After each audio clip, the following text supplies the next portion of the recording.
Welcome back. We're diving back into the humble self-concept method, moving right along on our journey through these steps for personal growth. Mm-hmm. Today, we're going to tackle step 6. Okay. And this one, it might seem kind of backwards at first. No. Yeah, we're talking about getting cozy with humble pie. Yes.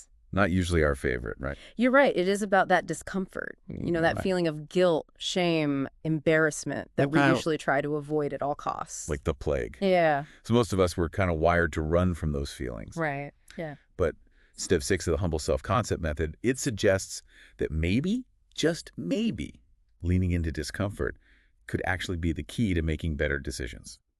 Interesting. I'm intrigued already. I bet you are too. Well, step 6 is all about using the self-concept that we've been working on in these previous steps Right. as a way to cope with those uncomfortable feelings, those yucky feelings. It's about resisting the urge to get defensive or just shut down when we mess up.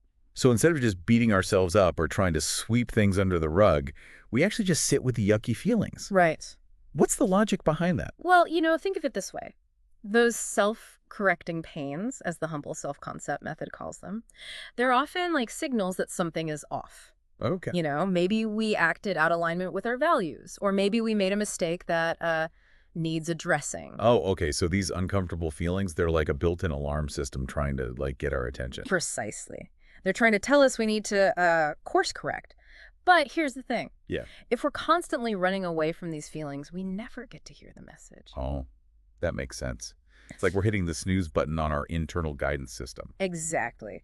And when we do that, we might miss crucial opportunities to learn, grow, and make better choices in the future. It makes a lot of sense when you put it that way. But, let's be real for a second. Sitting with discomfort, Yeah. easier said than done. I mean, it's called discomfort for a reason. You're absolutely right. And it's not about seeking out pain or wallowing in negative emotions. It's Mhm. about building the capacity to tolerate those feelings long enough to understand what they're trying to tell us. So this is where our childhood experiences kind of come into play, right? Absolutely. Our early experiences, they often shape how we deal with discomfort.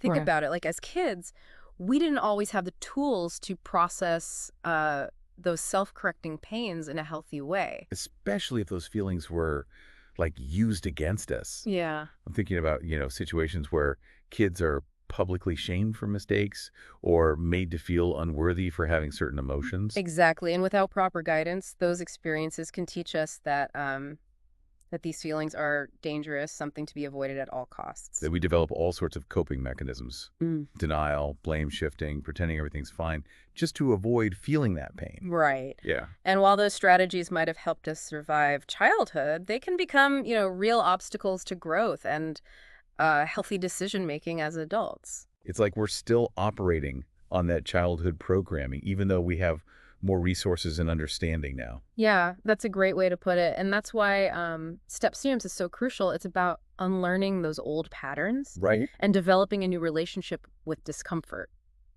Okay, so how do we actually start to rewire those ingrained responses? I mean, it sounds like a pretty tall order. It definitely takes time and effort, Yeah. but it's possible. And one way to start is by understanding that the ability to sit with discomfort, that's actually a hallmark of expertise. Now, this is where things get really interesting. Tell me more about that connection. Well, you're probably familiar with the Dunning-Kruger effect. Of course. It's that phenomenon where people who are incompetent at something tend to overestimate their abilities. Yeah. We've all met a few of those folks. Right. But here's the fascinating paradox. Hmm. The most competent individuals, they often underestimate their ability. Really? Yeah, they're aware of how much more there is to learn, and they're constantly questioning their own knowledge. So the more you know, the more you realize you don't know. It's a humbling thought. It is. And that humility, that willingness to acknowledge limitations and embrace uncertainty, Yeah. that's closely tied to the ability to sit with discomfort. Because being wrong or realizing you have gaps in your knowledge Yeah. can be pretty uncomfortable. Exactly. And those who can tolerate that discomfort are more likely to, keep learning, growing, and refining their expertise. Right. They're not afraid to eat humble pie, so to speak, because they see it as fuel for growth. They see it as part of the process, not like a personal attack. Exactly. And that's the mindset we're trying to cultivate with Step 6. This is all fascinating stuff, but I have a feeling our listeners are eager to hear how this all plays out in real life. Hmm. How does embracing discomfort actually lead to better decisions? I think we'll need to dive into some specific examples, which is exactly what we'll do after a short break. I think a lot of us can probably relate to making those, hasty decisions just to dodge discomfort. Like agreeing to something we didn't want to do, Right. or putting off a tough conversation, but one that's probably necessary. Absolutely. It's like we're so focused on just escaping the immediate discomfort Right. that we don't consider the long-term consequences. Yeah, and often those quick fixes, they just lead to even more discomfort down the road. Oh, for sure. It's a vicious cycle. So how do we break free from that cycle? Yeah.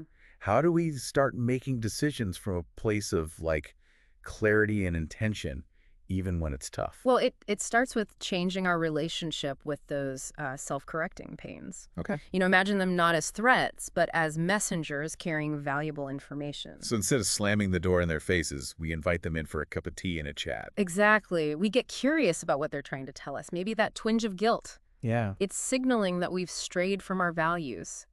Or perhaps that wave of shame, it's pointing to a pattern of behavior we need to address. So it's about listening to the message, not just reacting to the feeling. Precisely. When we pause and pay attention, we might discover that the discomfort is actually guiding us toward a better path, Okay. even if it feels a bit bumpy at first. Can you give us an example of how this might play out in like a real life situation? Let's say someone gets critical feedback on a project at work. Okay, that's a perfect example. So let's say you poured your heart and soul into this project, you're really proud of it. Yeah. Then in a meeting, your boss points out some flaws, Uh-oh. maybe even suggests some major revisions. Ouch.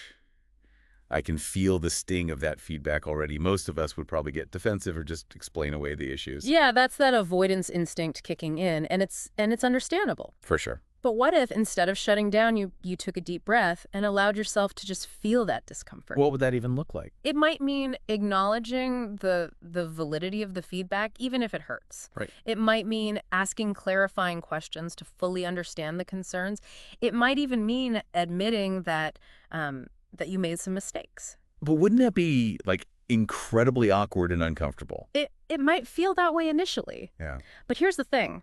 Pushing through that discomfort can lead to much better outcomes.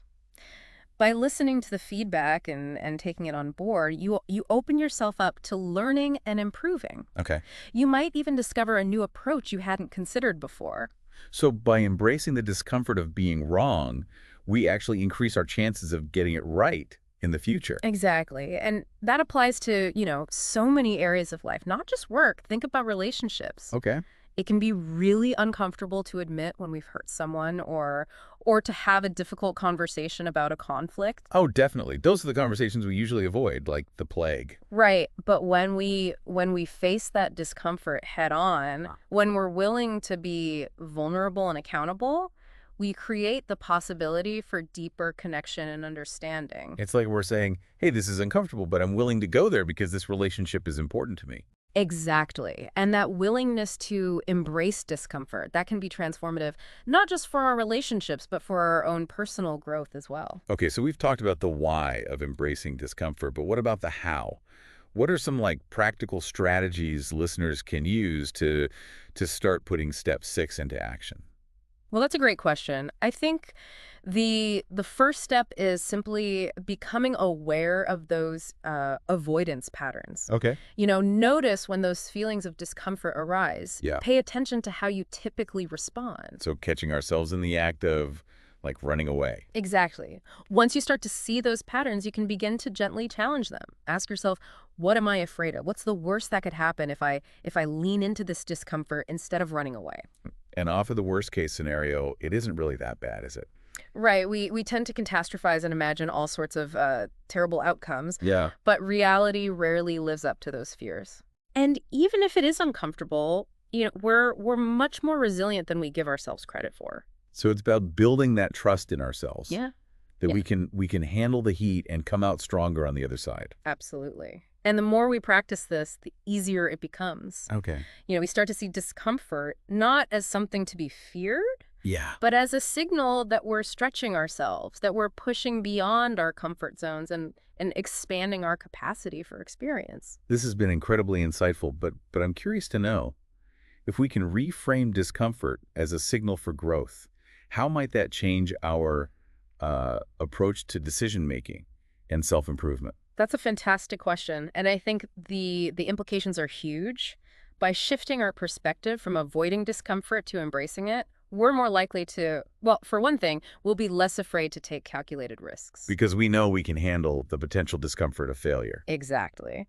And that can open up a world of opportunities for growth and learning. We'll also be more likely to. We'll also be more likely to set healthier boundaries in our relationships. Right. Instead of just saying yes to everything just to avoid conflict, we'll be more comfortable saying no when something doesn't align with our needs or values. That's a great point. And I think we'll also be more open to feedback, even when it's, tough to hear. Yeah. We'll see it as an opportunity for growth rather than a personal attack.